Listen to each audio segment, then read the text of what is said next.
All right, Dr. Hovington, welcome to the Easy Conversations podcast. Thank you for joining me today. I'm super, super grateful for you to take the time, and I'm really excited for our conversation. It's something I've been researching a lot as part of my journey in terms of becoming a therapist and as a parent as well. I think it's really important. But before we start our conversation, I do want to give you an opportunity to introduce yourself to the listeners and let us know a little bit about who you are and what it is that you do.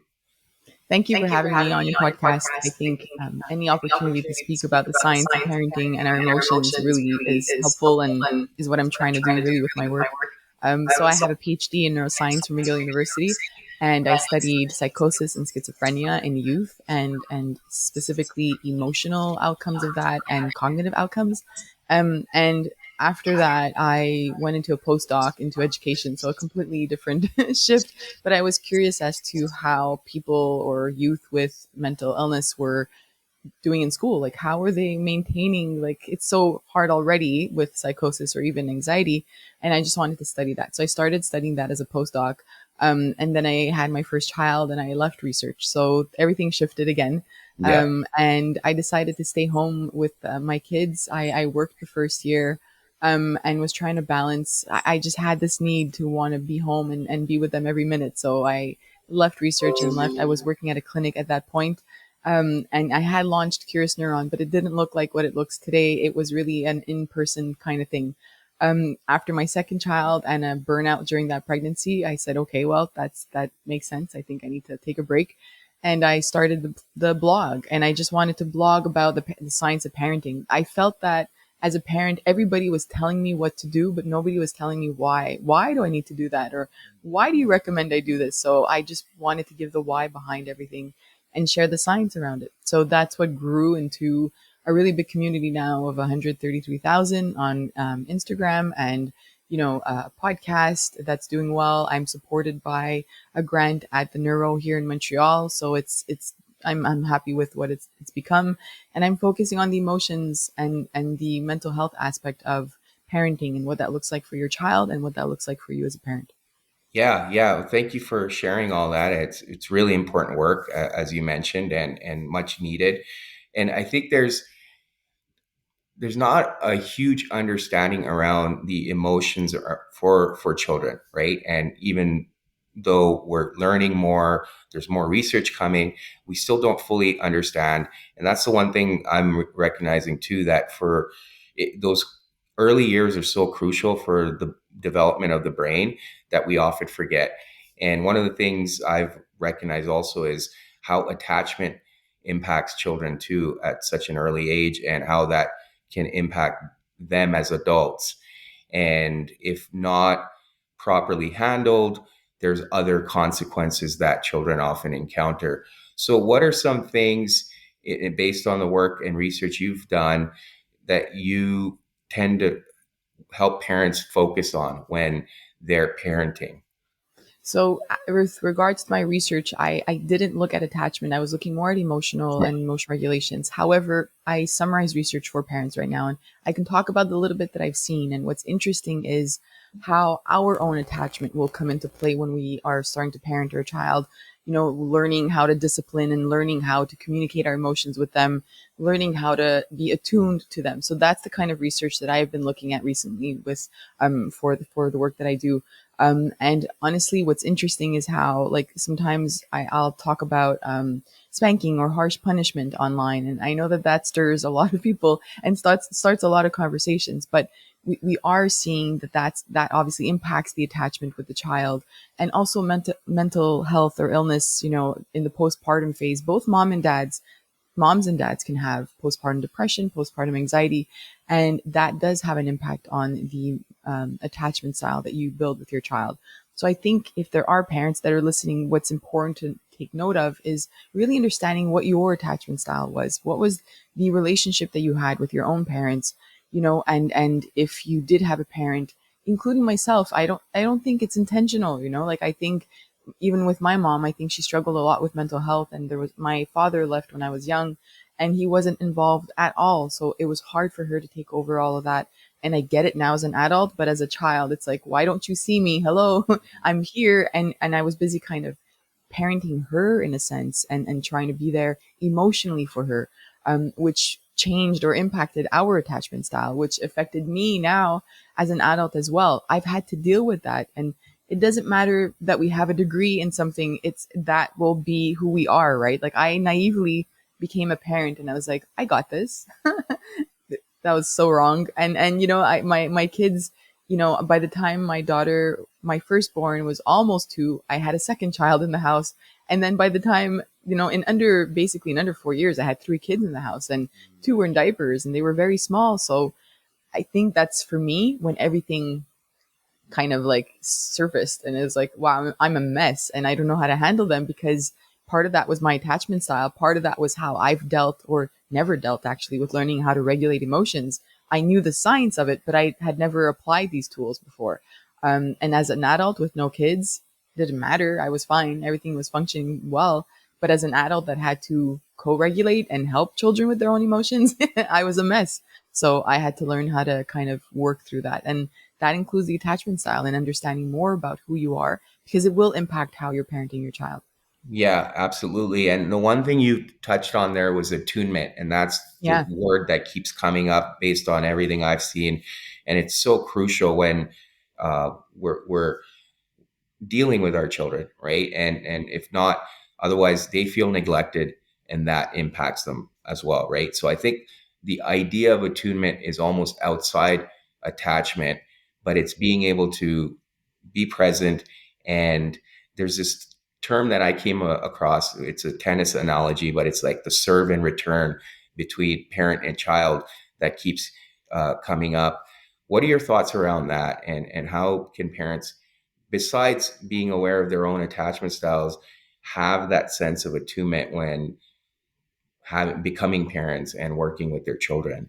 Yeah, just a quick note on that attunement. There was a study I was reading, and it talked about attunement, and just so that parents have an idea of what we're talking about for that, there are different ways of looking at Yeah. it, but this study in particular showed that when the parents had some sort of um, anxious attachment style or avoidant attachment style, they were less attuned to their child's negative emotions. So if a young child was feeling sad or was angry or whatever in that moment, children under the age of 4, in this particular study, then the parent wasn't able to recognize and to nurture that emotion in their child, as well as somebody who had a secure attachment. So just kind of putting that out there so that it paints a better picture of what we're talking about. For that serve and return, are you talking about like in the early stages, and Yeah. like when the child coos or makes a sound? Yeah.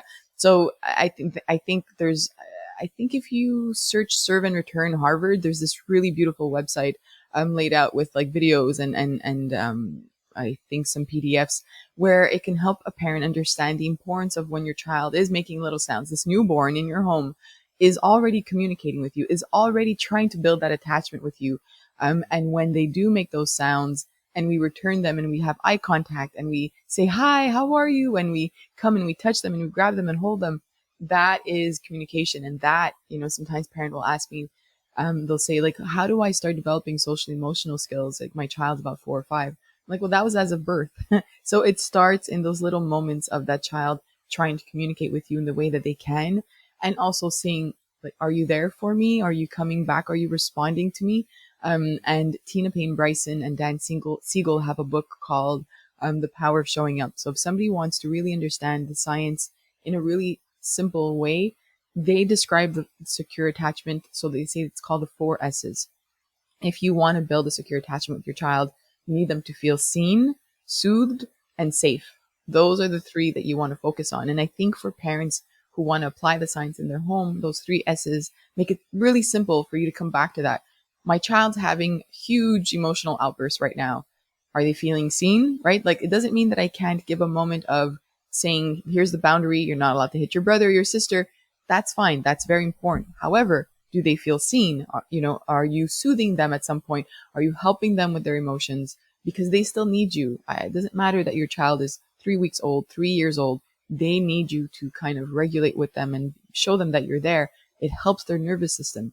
And then do they feel safe in the home? So is there a lot of yelling? Is there, is there neglect? Is there abuse in the home? Even if it's not towards them, seeing it in the home can impact them. So having those three S's in mind is really helpful.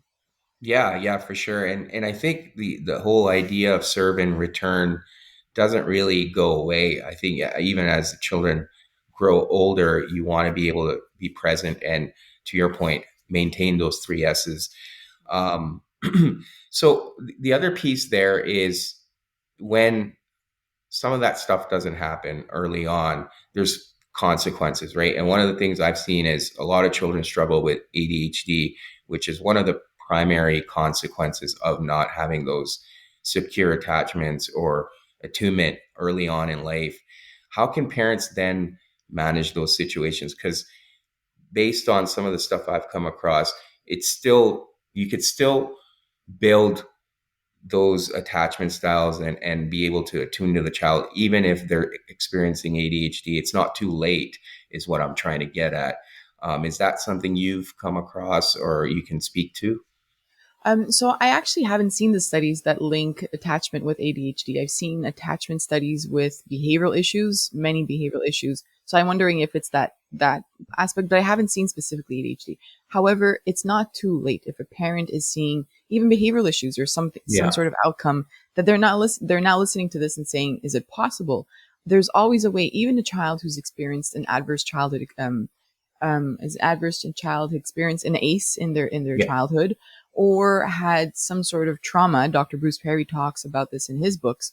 It's really, you can kind of not reshape the brain, but kind of re-nurture it, right, in a way that will help that child. So yes, there are consequences, but creating some sort of connection with an adult. So if sometimes I get emails, really heavy emails from parents, from moms who are in an abusive environment and they're afraid of what's happening about their child, or they ask me like, what can I do to help them in that moment? And I tell them that it's okay and almost encouraged if there's a grandparent or an aunt or an uncle or somebody in the family that they trust, or even if they're going to daycare and they build a really strong relationship with that caregiver, to find somebody that they can feel connection to, that they can feel safe, seen, and soothed. Because you will kind of not save the brain, but nurture it in a way that will be important and helpful and protective for them in their future. Hmm. Yeah, and I think to build on that, what I've seen is the brain is still fairly plastic at that age too, right? Until I think the age of 25, you still have the ability to your point, help reshape things through that effort.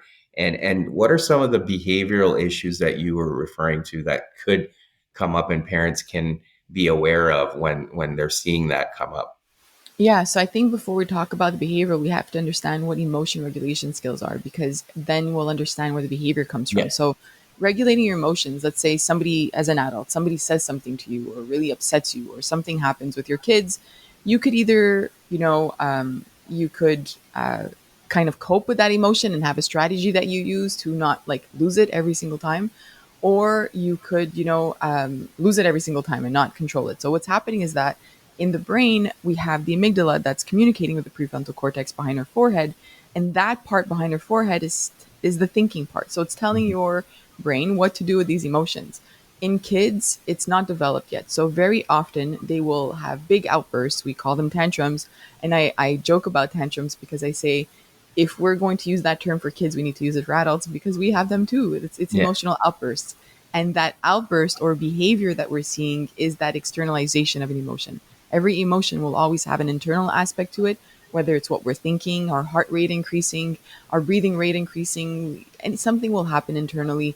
We'll feel an emotion, but then it comes out externally as a behavior. Mhm. Even as an adult, we might yell, we might have aggressive behavior, we might say things that we later say to somebody, "I'm sorry, I don't know where that came from." That's the behavior part. It's our tantrum. Right. So we have to understand that, and that's what's happening in it for a child.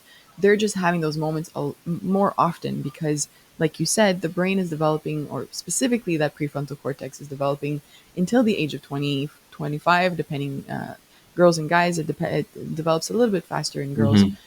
But all this to say, if you have a 2-year-old that's having these big emotions and acting out, we often tend to go towards the behavior and discipline that and say, like, how dare you do that?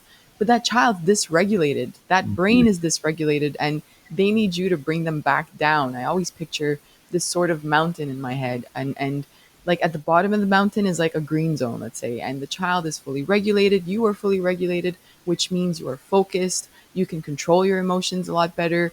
You're in control basically. But then something can happen in the environment. Whether again we're an adult or a child, there could be lots of noise for a long period of time. There could be some bright lights that we don't even realize are bugging us. Mhm. There could be like if you're a parent and your child is climbing up on top of you, or you're taking care of a baby and then the toddler is always stuck on your leg. By the end of the day, you might have a big emotional response to that and not even understand it, but you were dysregulated, you were Mhm. overstimulated. And the same thing happens for a child. So as you're slowly dysregulated, you're climbing up that mountain, and you can apply tools. Maybe you can step away from a situation, you can do deep breathing and mindfulness. But once you're at the top of that mountain, again, being a child or an adult, that's it. You're fully dysregulated. That's the tantrum that we see in a child who's on the floor, who's yelling, and we're trying to say things like, take a breath, it's okay. And then Mhm. parents will email me and say, it doesn't work. It's because that is the absolute wrong time to kind of calm down a child. It's they need to come down their mountain on their own. And we Mhm. just need to help them feel seen, safe, and soothed in that moment.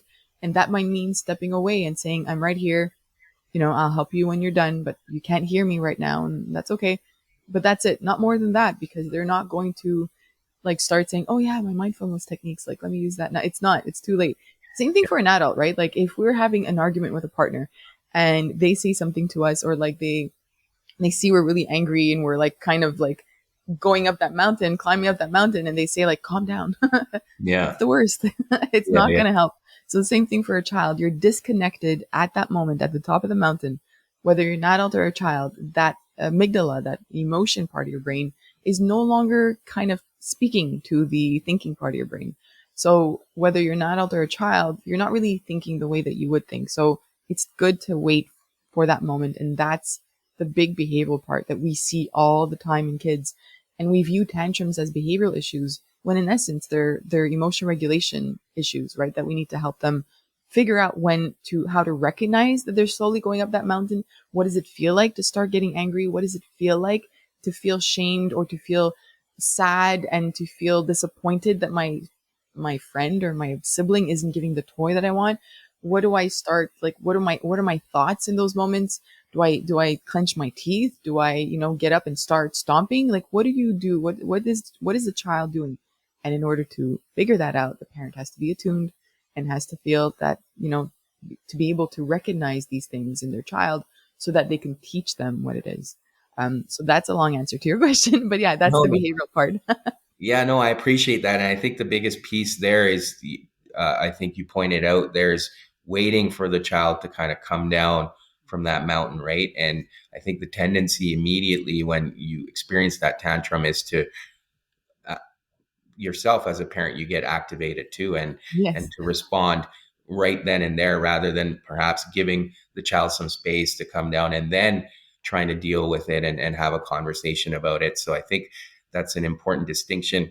But often, do you feel like those tantrums themselves are a call to be seen and heard from the child because they're so, to your point, perhaps don't know how to emotionally regulate, that they're seeking that and asking for that opportunity for attunement. And I think if parents start seeing it that way, you can almost have a different approach rather than getting angry or upset with how the child is behaving. Yeah, well said. I do think some kids are doing that. And sometimes parents will email me and say, like, yeah, but my child always wants my attention. Great. Then they just told you what they need from you. Yeah, Right? yeah. Like, I think that that's a great thing. And I know because I have three of them and I know that we get like triggered sometimes by them. And these big emotions, especially when we don't understand them, we're just so frustrated, especially at the end of the day. It's so hard to be able to be calm sometimes. And I want parents to know that we're not perfect and we are human ourselves. And there will be moments where we don't understand it and we have nothing left in our, whether you call it cup, tank, whatever it is, we have nothing left to give because of maybe stresses that we're experiencing, either issues within our with our partner that is it's just trickling down to our parenting work, whatever it is. I know that that happens and that's part of life. But what I do want a parent to think of is to view these tantrums very differently. Like you said, I think when we change our lenses and we see each tantrum as some some form of communication, it sometimes it's I don't know how to deal with these big emotions. Sometimes it's I'm confused. Sometimes it's I need you. And when a parent is seeing this, first of all, they're very common, and the behavior, like the externalization or the behaviors that we see, there's a huge range of them. I'm writing this article for a blog online right now about tantrums, and like banging their head. It's part of it. 47% in this study that I'm reading of parents said like their child at some point was banging their head. So it's and this was like 2, 3, 4 year olds. So it's part of it. We might not we see it as aggression, and we see like a child lashing out, hitting, spitting, throwing toys, scratching us, biting us. We see those as really bad behaviors that need to be disciplined. There needs to be a boundary, but I don't see it the same. A boundary is reminding them we don't do that. Discipline is teaching. It's not like putting a child in a corner or giving them harsh consequences, spanking. It's not teaching the child, and it's not helping the child understand their own brain and how they're functioning. So every single tantrum, even if it's a child, like you said, that's like trying to get your attention, there's a reason behind it. Have you been really busy lately? Like I want parents to kind of zoom out from the situation. We tend to zoom into that child and say, that child's biting, they have a problem. How do I change them? But I really encourage parents to step back a little bit and say, what is my child trying to tell me? And then step back a little bit more to bring yourself in that situation and say, how have I been responding to my child? How have I been connecting with them or responding to their emotions? Am I responding to their emotional outbursts with my own emotional outbursts, or am I modeling how to stay calm and regulate yourself and take deep breaths and repairing after we have these moments and having that discussion after, because that's where the learning happens. And when Yeah. you zoom out even more, and the reason why I'm zooming out more is because there's something called the tripartite model of parental socialization. And basically, it says a child will learn how to regulate their emotions mostly from these three things: how a parent models their emotions, how a parent incorporates their parenting style, like which parenting style are they applying in their home, and the third one is how a parent is modeling, managing, and coping with emotions with the person in their home, whether that's their partner, a grandparent that's living with them, whoever's in your home. The child is watching you and learning from you in terms of how you argue, in terms of how you repair, in terms of how you speak to each other, the level of aggression or the level of tone, the respect. They're going to gain those skills from what's happening in the home. I know that it is hard because I know a lot of parents that reached out to me at one point saying this pandemic is ruining my marriage and it's really bad in the home and my child is there. Is it okay that I'm fighting in front of my child? And what's hard, especially if things aren't going well, is that you want that child to see it. Fighting and arguing is okay.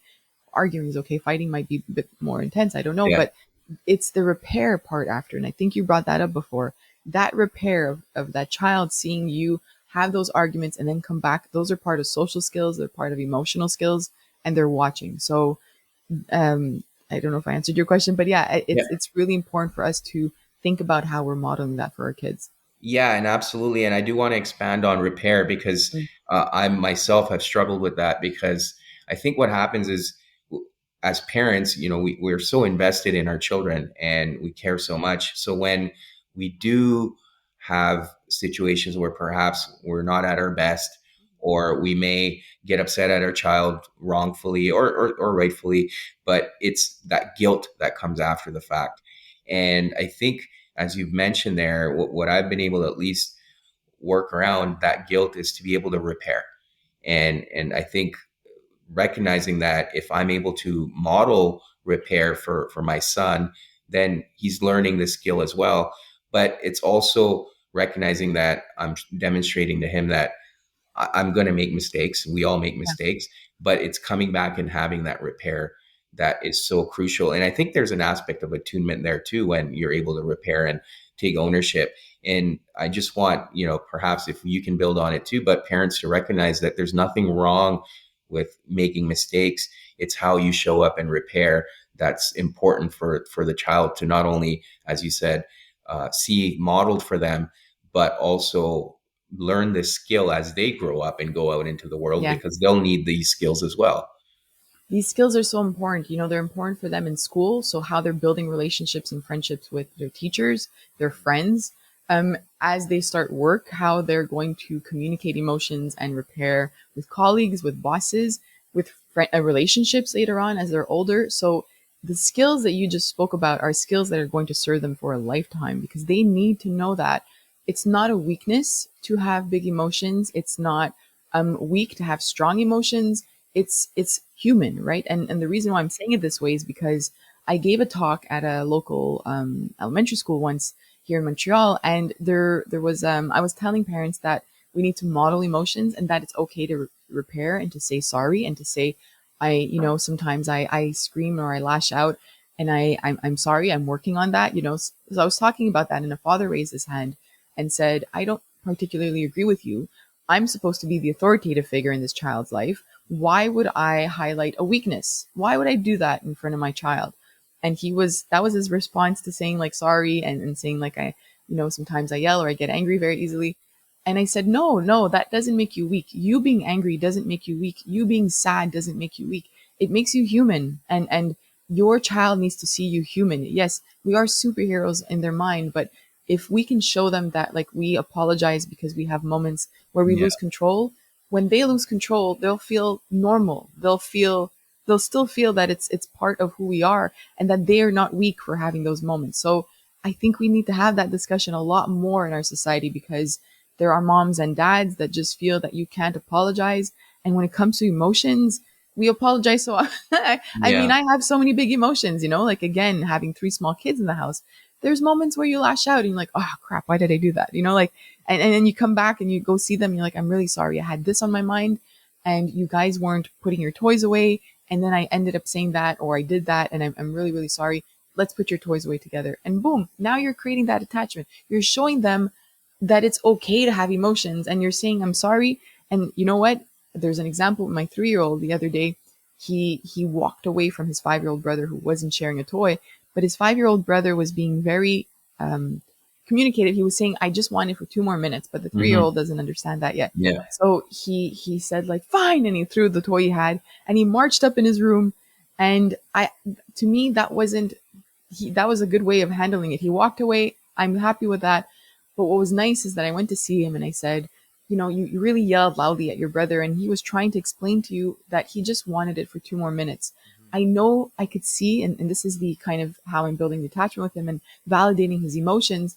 I see that you were really angry because you must have wanted to play with that toy right away. I know you love, I don't know what it was, Buzz from Toy Story, whatever it was. I know you love Buzz and you wanted it right away, but your brother just wanted it for 2 more minutes. I'll leave you here. And when you feel calm, you can come back down whenever you want. Here's a book. I gave him a book and I went downstairs. I gave him space. He stayed up for maybe 4 minutes, let's say, and he came down and just continued playing as if everything was normal. And then out of nowhere, and I wasn't even playing with them, I was cooking dinner, he said to his brother, in his own words, obviously, he said, I'm sorry that I yelled at you, but you made me mad. And I was like, oh, it works. Yeah. Yeah. Yeah. It works. That was so amazing. I came downstairs, I blogged about it, but it was so nice to see that. So he's 3.5, he's going to be 4 at the end of the summer, but it's possible. I want parents Yeah. to know that it's possible. If you do this consistently in your home and they see that with your partner, they see you doing that with them, with their siblings, they will learn those skills. Right. Yeah, absolutely. And I think there's an aspect of uh, we tend to protect our children, and I think there's Hmm. sometimes you can take it too far, Yeah. because you also want your child to learn from these experiences and build resilience. And that's another thing I wanted to focus on with you Yeah. today, was the aspect of resilience when it comes to helping our children, and how resilience can help them cope with stressful situations when they're older, right? And I feel like that's helped me often too, as an adult, having that sense of resilience that I probably built early on in life, but to deal with stressful situations that come up. And if we haven't built those skills early on, we would struggle as adults, right? And that's something I wanted to also highlight. Yeah, I like that you're bringing that up because I think we have a bit of a misunderstanding around that and what a child needs to go through. So we keep saying, this is the term I hear the most, like, I want my child to be resilient, and then but then we're kind of cocooning as much as we can, and we're saying, like, don't experience life. And it's hard. And but then there's the other extreme as well. I met a parent, there was this, it was a dad actually, and he said to me, my daughter, she needs to be bullied a little bit because, like, she's just not going to learn what life is. Maybe that's a little bit more in the extreme. However, to the opposite end of that, I was about to register my kids, my youngest and middle sons, for soccer this year, and I found out, I don't know if it's the same in Montreal, but for me in Laval, they took away games, and I need to bring this up. They took away games from kids because they don't want them to lose and get upset. Yeah. What? So when I heard, I didn't register that. I was Yeah. mad. What are we doing as a society? Because my 3, 4, 5-year-old, whatever, young kids, they need to experience losing, because then it's my job as a parent. That's the resilience, right? Yeah. Like, to say, like, it's not fun losing, but Hmm. here's like, let's go practice that kick that you missed a couple times, or let's go practice at home tomorrow. We can go to the park, and I don't know, you can be the goalie if you're whatever it is. That's part of emotion regulation skills. There are adaptive strategies like reassessing, reappraising the situation, problem solving through a situation, or acceptance. Those three emotion regulation strategies are adaptive, meaning that they're healthy and they help us cope with everyday situations, which builds our resilience. The opposite of that is our maladaptive strategies, and that includes like avoidance or suppression or rumination.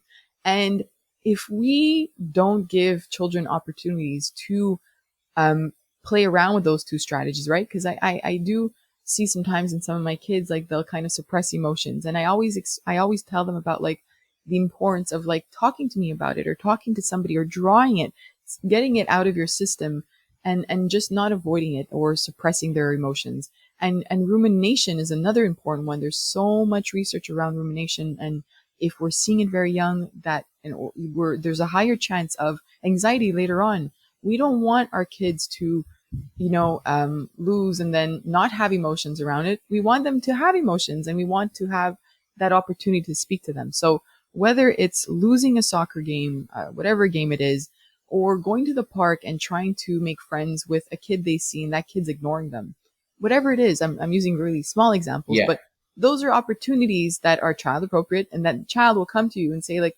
I'm so sad. I saw that kid playing in the sandbox, and I was like, hey, you want to be my friend? And they were, like, ignoring me. And you say, oh, that hurts, eh? Like, that wasn't fun. I could see that you're really upset about it. What can we have done differently? Can we have just sat beside them and smiled? Or on the walk home, as they're talking to you about this, just, like, letting them express their emotions. Or even, like, a loss of a pet. Parents will often ask me this, where they say, like, I spoke to them about it, but then I never brought it up again because I don't want to, like, stir those emotions. And I see it differently. I don't know if you do, but I see it in a way where you want to bring it up because you want to find out what they're thinking. And that's where a bit of that, like, working on emotions and learning how to cope with emotions or work through sadness, that's how you'll teach them these skills. And that's where the resilience comes from. Absolutely. And I agree with you. I think you almost want to have those conversations because the other piece, obviously, children don't have the language. I mean, most adults don't either to have the Yes. language to speak to their emotions. But by having those conversations, you're teaching them those skills as well, where you're able to perhaps help them label the emotions. And I think that's crucial because, I see my son sometimes struggling and he just shuts down. He's quiet. And for me, it's important to help him work through it, not push too hard, give him his space. But then when he's ready to talk about it, it's being able to help him come up with the language and label the emotions that he's experiencing. Otherwise, it's very similar to adults where you kind of use the common terms. I'm angry, I'm sad, but there's deeper So many more. emotions there, right? That we want to be able to understand and help our children also be able to speak to. And I think that's crucial. Yeah.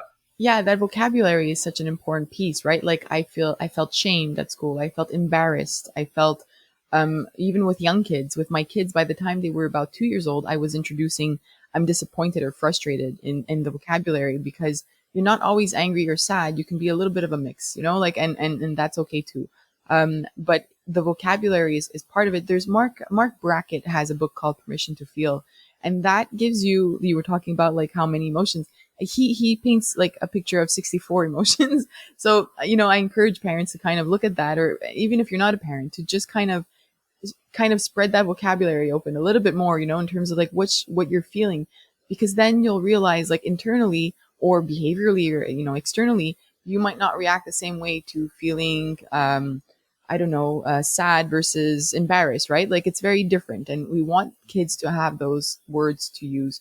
But also with very young kids, we forget that excitement is part of an emotion, and we usually see like, oh, my kid's so like super hyperactive, and they have so much energy, but it's excitement, and that also needs to be regulated. We have to remember that, especially with young kids, because sometimes we'll look at it again as a behavioral thing, like they're jumping on the walls, they're running around, they're not sitting down. Sit down and focus. But they're so young, and that's Yeah. their energy right now. And Mark Brackett paint his sort of visual of emotions. It's in a chart, and it's the level of energy and the level of pleasantness. So high energy emotions, and high pleasantness, that's your excitement, that's your like happiness and joyfulness.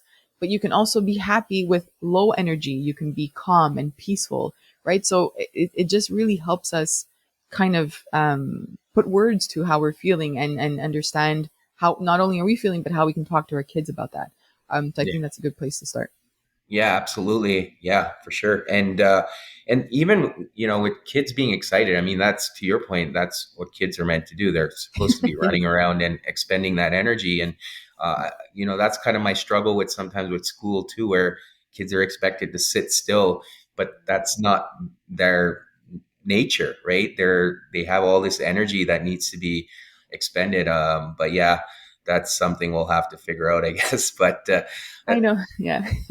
It's the hard. other piece I did want to touch on was, as parents, quite often a child's response to something, or as we've talked about, their behaviors can trigger something in us as adults. It's something that we perhaps struggle with ourselves, or there's something about us that we don't like that we see in our child, and that could trigger us, and we may project that onto our children. So, just to kind of come back full circle, how can we as parents be aware of our own triggers and not, like I said, project it onto our children, and just take ownership for that? And often, if we do, then we've talked about the repair side of things, but also put that mirror to ourselves and be Yeah. more aware of what are those things that are coming up.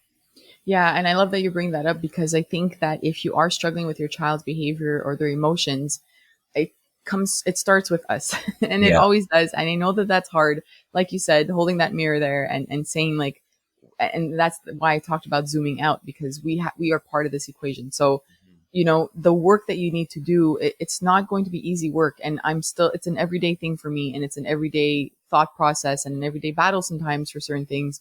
Again, I was raised in an environment where I never saw love between two parents. I never saw.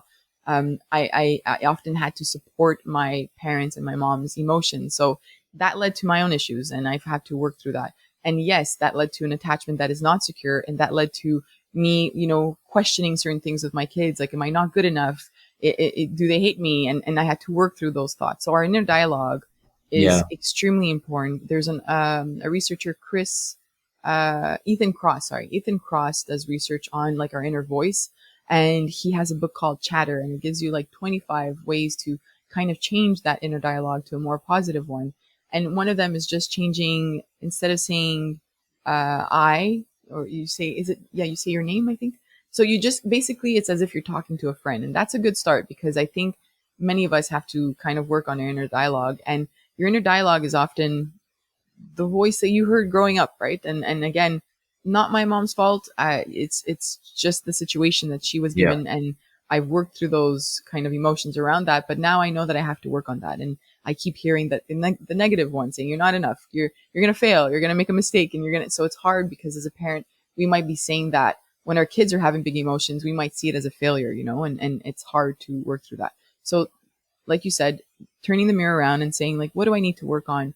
what do my emotion skills look like? Do I internalize? Do I talk about my emotions? Am I suppressing? Am I ruminating and losing sleep because I'm always thinking through obsessively about what happened that day and what I could have changed and the conversation I had with somebody? What am I doing? And can I switch that over to reappraisal a little bit more? What can I work on? Can I problem solve through things? Do I feel like it's always about me and everybody's mad at me and it's, I'm the victim of the world? Like, what? But it's hard because you need insight, right? Like, it's so hard to do. So if a parent can't see a therapist or is not comfortable with it, I think there are books. There's a book called Emotional Intelligence, and that's, Goldman, I think his name Yeah, is. Daniel Goleman. Yeah. Daniel, that's it. Yeah. There's that one. There's Strange Situations, which is a book about attachment. So there are lots of ways I think that we can read.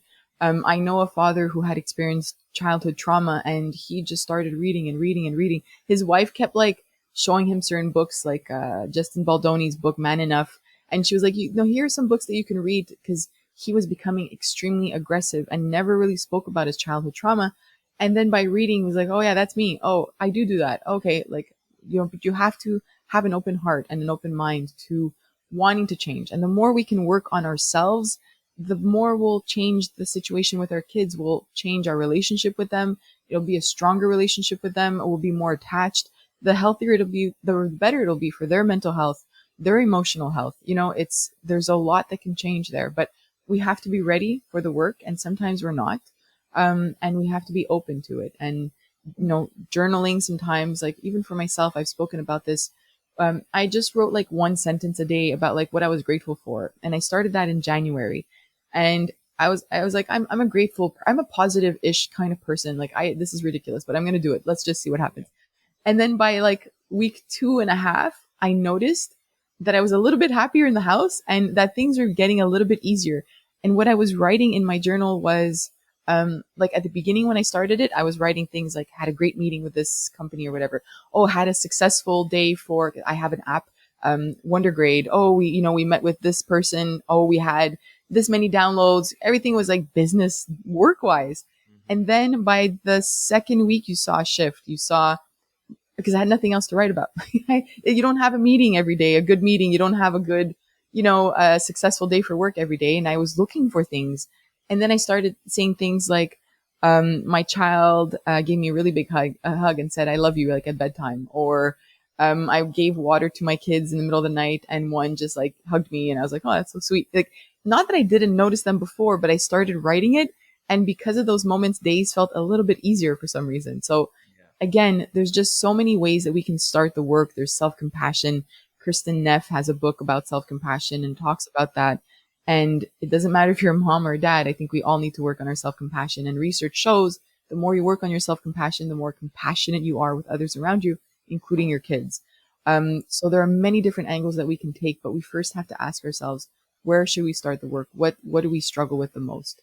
And it makes a huge difference.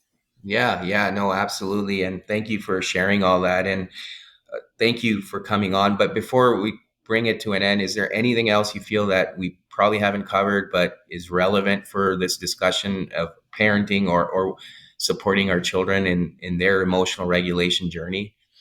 I think we covered a lot. It was really good. I want parents to kind of picture this like green, yellow, red meter in their minds. I'm 40. I grew up in the age of like Mortal Kombat and all that kind of stuff. So I always picture that like lifeline at the top, and then like you get a couple kicks and you go from green to yellow, and then yellow to red, and then it's flashing and you're done. I want parents to visualize this and throughout the day, waking up is not a brand new day for your brain and its emotions and mental health. It's not. And I think we look at it that way, like tomorrow will be better. But then we wake up and we're still sad, or we're still anxious, or we're still dysregulated and we don't understand why. I want you to question, where are you? How regulated are you? And if you are often in the yellow zone, it's possible there's something from your childhood that leads to you feeling dysregulated most of the time and your system is off. That's a sign that you might need help and support to work through that. But if you're in the yellow zone, are there ways that you can bring yourself to the green zone? Is a coffee something that's important to you? Can you wake up 20 minutes earlier to have that coffee? That's your time. Can you go for a walk to start your day? Can you write one sentence in a journal or read a book, something that's important to you, exercise, whatever it is? but to regulate yourself and ask yourself this question throughout the day: lunchtime, afternoon, bedtime, how regulated am I? Because if you're going into bedtime and you're in the red zone, you will lose it. You are already dysregulated, and anything will tip you off and go into that red flashing zone and you're done. Ask yourself how you're feeling, and try to find ways to bring yourself back to the green zone or yellow zone as much as you can. Yeah, yeah, no, that's amazing. Thank you again. Thank you. I really appreciate you coming on here and sharing your wisdom and insight with us. For listeners that do want to get a hold of you or find some of the work you're doing, I know you've mentioned Instagram and your app, but what are some ways they can find you? So we have blog posts at curiousneuron.com. There's the Curious Neuron podcast, which has a new episode every week. Instagram is curious_neuron. And if you do have a child who's between the ages of 3 to 8 who's struggling to regulate their emotions, the Wonder Grade app helps children with that through like a really lovable little character and activities and mindfulness and meditation apps for bedtime. And that's available on Apple and Android as well. And you can follow Wondergrade at Wondergrade on Instagram or wondergrade.com.